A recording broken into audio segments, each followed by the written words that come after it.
Agia, built originally by Constantine, but then Justinian the Great. And finally, we have come to the tombs of the emperors, the best of us. Saw too many things in one day. Are you really, learning that much and really experiencing? Yes, I am.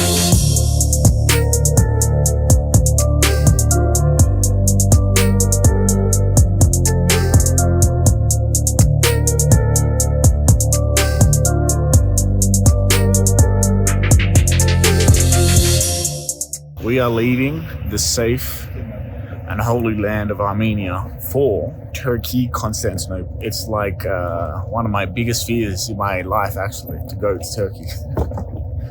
But I'm going to try and be stoic about the situation and just enjoy the ancient city.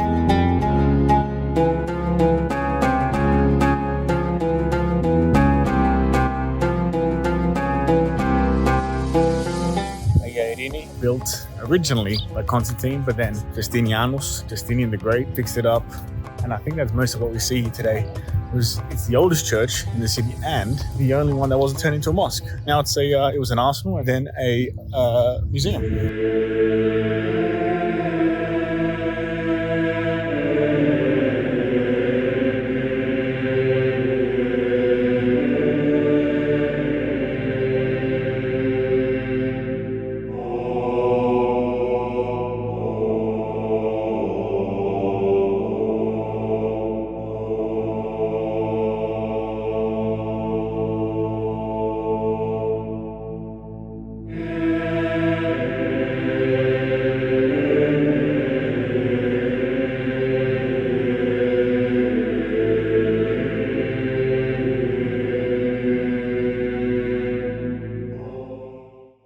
George, you saw too many things in one day. Are you really, learning that much and really experiencing? Yes, I am. I've learned about everything here like 20 years ago. So I know the map of the city off by heart before I even got here. And I've seen a lot of great stuff so far. But the big thing that I want to see now is the porphyry coffin of Basil II and the museum. Probably one of the greatest museums in terms of what they have in there in the world. Let's go check it out. And finally, we have come to the tombs of the emperors, the best of us, the porphyry coffins.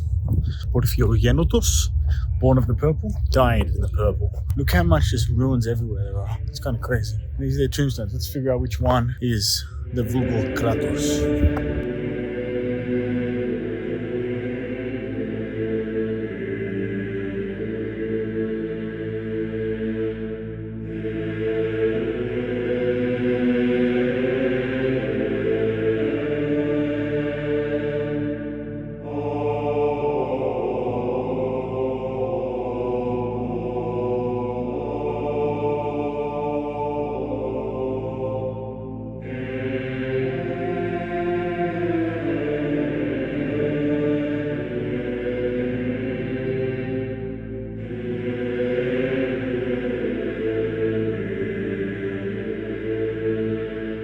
Look at the paint, man. It has a